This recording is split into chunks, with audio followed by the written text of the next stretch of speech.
of Green Gables by Lucy Maud Montgomery. Narrated by Victoria McGee. Chapter 1.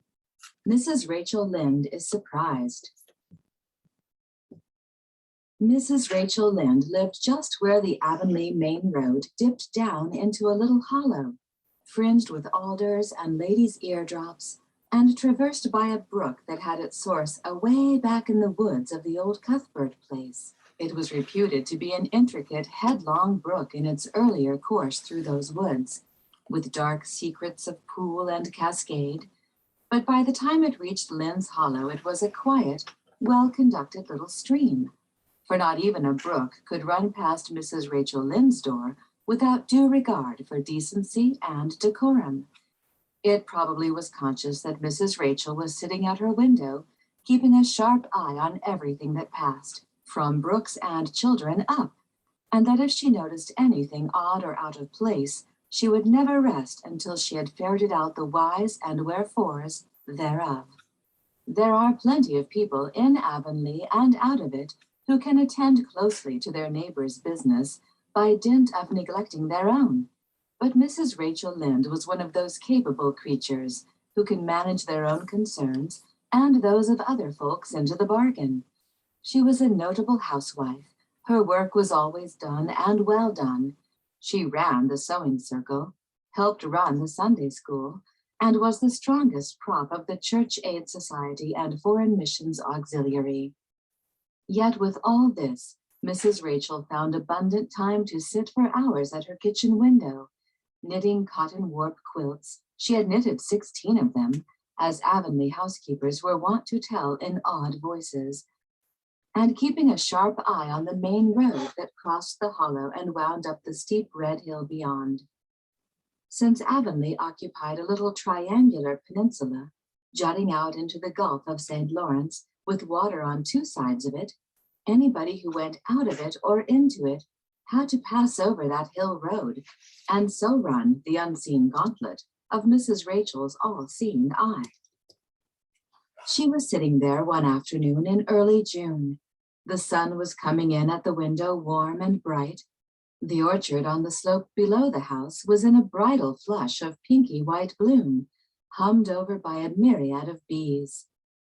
Thomas Lynde, a meek little man whom Avonlea people called Rachel Lynde's husband, was sowing his late turnip seed on the hill field beyond the barn, and Matthew Cuthbert ought to have been sowing his on the big red brook field away over by Green Gables.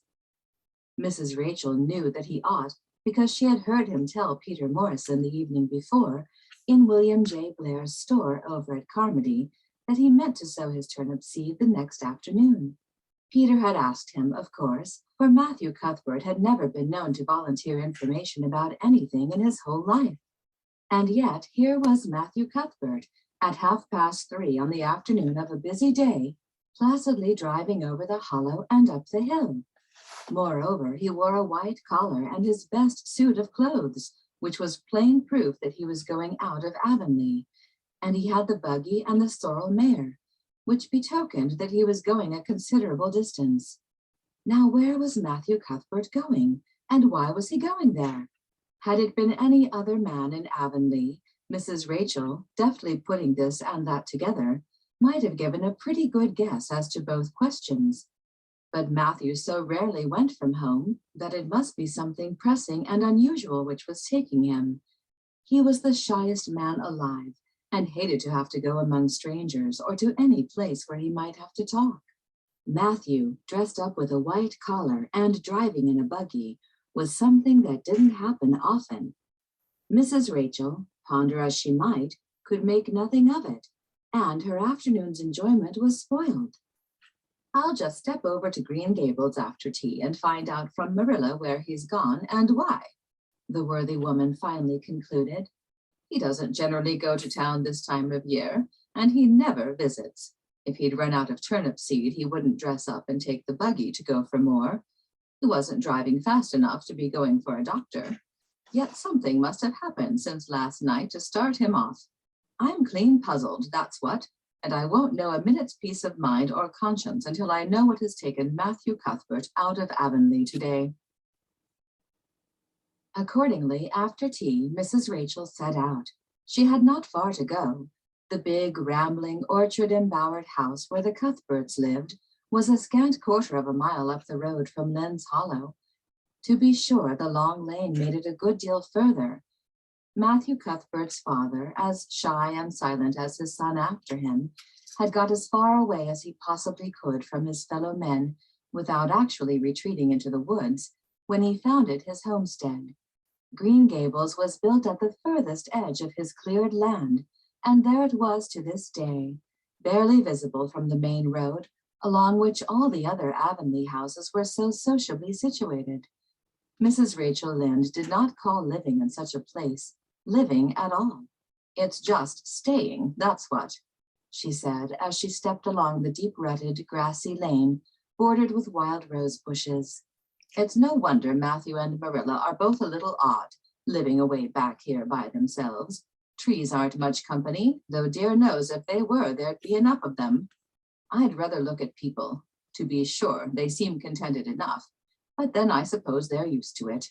A body can get used to anything, even to being hanged, as the Irishman said."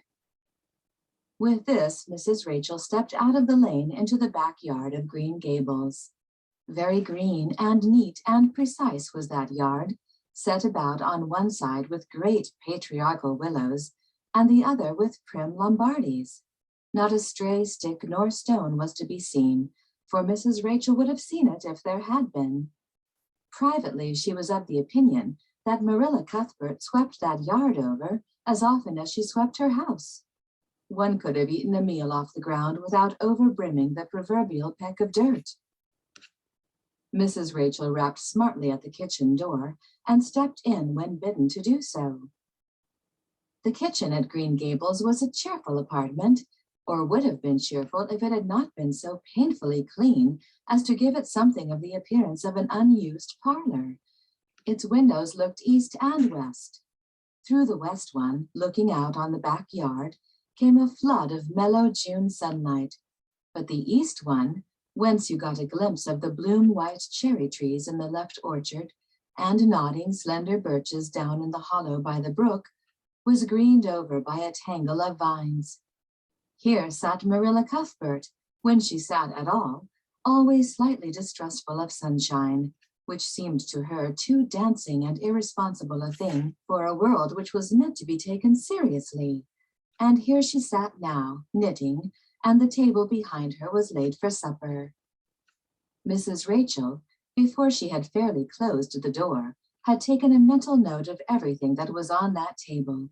There were 3 plates laid, so that Marilla must be expecting someone home with Matthew to tea. But the dishes were everyday dishes, and there was only crabapple preserves and one kind of cake, so that the expected company could not be any particular company. Yet what of Matthew's white collar and the sorrel mare? Mrs. Rachel was getting fairly dizzy with this unusual mystery about quiet, unmysterious Green Gables. "Good evening, Rachel," Marilla said briskly. "This is a real fine evening, isn't it? Won't you sit down? How are all your folks?"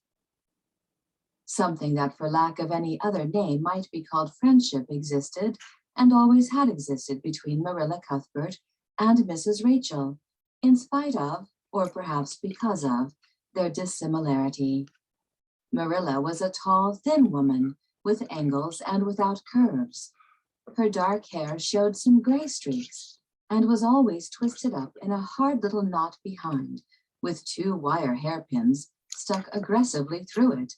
She looked like a woman of narrow experience and rigid conscience, which she was, but there was a saving something about her mouth which, if it had been ever so slightly developed, might have been considered indicative of a sense of humor. "We're all pretty well," said Mrs. Rachel. "I was kind of afraid you weren't, though, when I saw Matthew starting off today. I thought maybe he was going to the doctor's." Marilla's lips twitched understandingly. She had expected Mrs. Rachel up. She had known that the sight of Matthew jaunting off so unaccountably would be too much for her neighbor's curiosity. "Oh, no, I'm quite well, although I had a bad headache yesterday," she said. "Matthew went to Bright River. We're getting a little boy from an orphan asylum in Nova Scotia, and he's coming on the train tonight. If Marilla had said that Matthew had gone to Bright River to meet a kangaroo from Australia, Mrs. Rachel could not have been more astonished. She was actually stricken dumb for 5 seconds. It was unsupposable that Marilla was making fun of her, but Mrs. Rachel was almost forced to suppose it. "Are you in earnest, Marilla?" she demanded when voice returned to her. "Yes, of course," said Marilla, as if getting boys from orphan asylums in Nova Scotia were part of the usual spring work on any well-regulated Avonlea farm, instead of being an unheard-of innovation. Mrs. Rachel felt that she had received a severe mental jolt. She thought in exclamation points. A boy? Marilla and Matthew Cuthbert of all people adopting a boy? From an orphan asylum? Well, the world was certainly turning upside down. She would be surprised at nothing after this. Nothing. "What on earth put such a notion into your head?" she demanded disapprovingly. This had been done without her advice being asked, and must perforce be disapproved. "Well, we've been thinking about it for some time, all winter, in fact," returned Marilla. "Mrs. Alexander Spencer was up here one day before Christmas, and she said she was going to get a little girl from the asylum over in Hopeton in the spring. Her cousin lives there, and Mrs. Spencer has visited here and knows all about it. So Matthew and I have talked it over off and on ever since. We thought we'd get a boy. Matthew is getting up in years, you know. He's 60, and he isn't so spry as he once was. His heart troubles him a good deal, and you know how desperate hard it's got to be to get hired help. There's never anybody to be had but those stupid, half-grown little French boys. And as soon as you do get one broke into your ways and taught something, he's up and off to the lobster canneries or the States. At first, Matthew suggested getting a home boy, but I said no flat to that. They may be all right, I'm not saying they're not, but no London Street Arabs for me, I said. Give me a native born at least. There'll be a risk no matter who we get, but I'll feel easier in my mind and sleep sounder at nights if we get a born Canadian. So in the end, we decided to ask Mrs. Spencer to pick us out one when she went over to get her little girl. We heard last week she was going, so we sent her word by Richard Spencer's folks at Carmody to bring us a smart, likely boy of about 10 or 11. We decided that would be the best age, old enough to be of some use in doing chores right off, and young enough to be trained up proper. We mean to give him a good home and schooling. We had a telegram from Mrs. Alexander Spencer today. The mailman brought it from the station, saying they were coming on the 5:30 train tonight. So Matthew went to Bright River to meet him. Mrs. Spencer will drop him off there. Of course, she goes on to White Sands Station herself. Mrs. Rachel prided herself on always speaking her mind. She proceeded to speak it now, having adjusted her mental attitude to this amazing piece of news. "Well, Marilla, I'll just tell you plain that I think you're doing a mighty foolish thing. A risky thing, that's what. You don't know what you're getting. You're bringing a strange child into your house and home, and you don't know a single thing about him, nor what his disposition is like, nor what sort of parents he had, nor how he's likely to turn out. Why, it was only last week I read in the paper how a man and his wife up west of the island took a boy out of an orphan asylum, and he set fire to the house at night. Set it on purpose, Marilla, and nearly burnt them to a crisp in their beds. And I know another case where an adopted boy used to suck the eggs. They couldn't break him of it. If you had asked my advice in the matter, which you didn't do, Marilla, I'd have said for mercy's sake not to think of such a thing, that's what." This Job's comforting seemed neither to offend nor to alarm Marilla. She knitted steadily on. "I don't deny there's something in what you say, Rachel. I've had some qualms myself, but Matthew was terrible set on it. I could see that, so I gave in. It's so seldom Matthew sets his mind on anything that when he does, I always feel it's my duty to give in. And as for the risk, there's risks in pretty near everything a body does in this world. There's risks in people's having children of their own, if it comes to that. They don't always turn out well. And then Nova Scotia is right close to the island.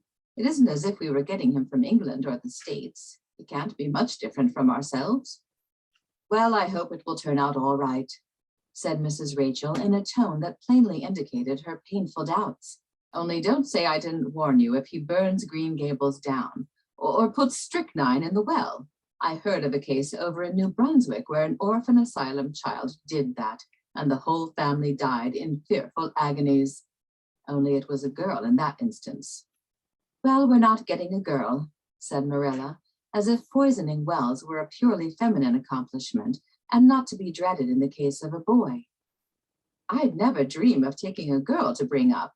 I wonder at Mrs. Alexander Spencer for doing it. But there, she wouldn't shrink from adopting a whole orphan asylum if she took it into her head. Mrs. Rachel would have liked to stay until Matthew came home with his imported orphan, but reflecting that it would be a good 2 hours at least before his arrival, she concluded to go up the road to Robert Bell's and tell the news. It would certainly make a sensation second to none, and Mrs. Rachel dearly loved to make a sensation. So she took herself away, somewhat to Marilla's relief, for the latter felt her doubts and fears reviving under the influence of Mrs. Rachel's pessimism. Well, of all things that ever were or will be, ejaculated Mrs. Rachel when she was safely out in the lane, it does really seem as if I must be dreaming. Well, I'm sorry for that poor young one, and no mistake. Matthew and Marilla don't know anything about children, and they'll expect him to be wiser and steadier than his own grandfather, if so be he's ever had a grandfather, which is doubtful. It seems uncanny to think of a child at Green Gables somehow. There's never been one there, for Matthew and Marilla were grown up when the new house was built. If they ever were children, which is hard to believe when one looks at them, I wouldn't be in that orphan's shoes for anything. My, but I pity him, that's what. So said Mrs. Rachel to the wild rose bushes out of the fullness of her heart. But if she could have seen the child who was waiting patiently at the Bright River station at that very moment, her pity would have been still deeper and more profound.